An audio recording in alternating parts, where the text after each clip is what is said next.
Venezuela used to be the richest country in Latin America, but now it's falling apart.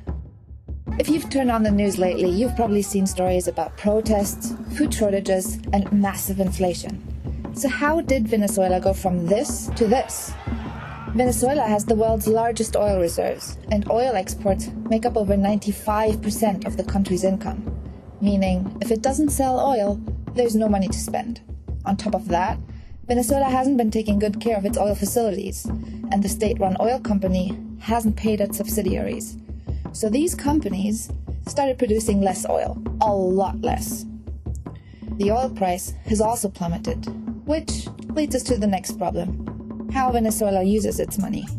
Protesters claim Nicolas Maduro and his predecessor Hugo Chavez ran the country to the ground. In 1998, Chavez launched a political revolution with a new constitution and socialist economic and social policies, all boosted by high oil prices. He started redistributing land and wealth.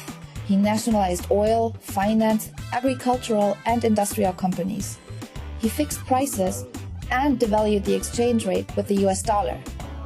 These policies helped a lot of people, but with less money coming in, the system collapsed by the time Maduro took over. Now the country's down to its last $10 billion, of which $7.7 billion are in gold and can't be spent in a hurry. And it owes roughly $7.2 billion in outstanding debt this year. Because of all this, the country's currency, the bolivar, has lost 99% of its value in the past 5 years. So for example, $100 of currency in 2012 would be worth just 20 cents in 2017. Inflation reached an all-time high with 800% in December 2016, and the IMF estimates it will go up all the way to 1,134%. Let me visualize that. That means that liter of milk that may have cost $1 before could end up costing roughly $11 by the end of this year. In a country where 80% of people live in poverty, that's just not affordable.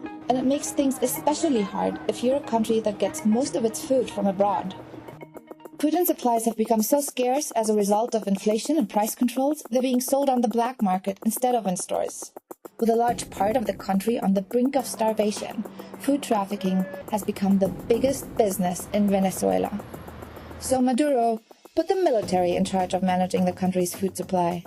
But an AP investigation found that the military runs its own black markets and takes bribes from food importers. To be fair, there were shortages under Chavez too, but under Maduro, they became even greater. So great, in fact, that 3/4 of Venezuela's adult population lost an average of 8.7 kilos in the past year. People also have trouble getting their hands on life-saving medical supplies. The country is lacking roughly 80% of basic medical supplies, leading to drastic consequences.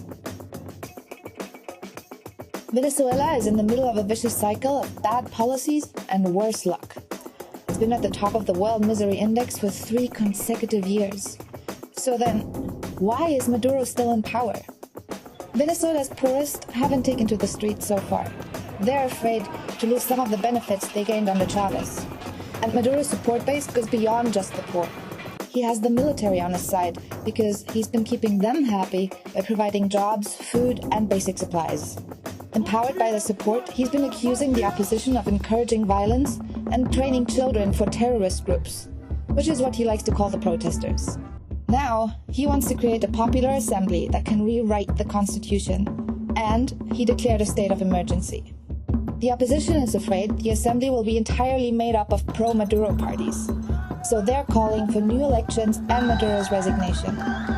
Since April 1st, 2017, 67 people have died in the protests. Hundreds have been injured and thousands arrested. Mediating the standoff will be a tough mission, even for the Pope.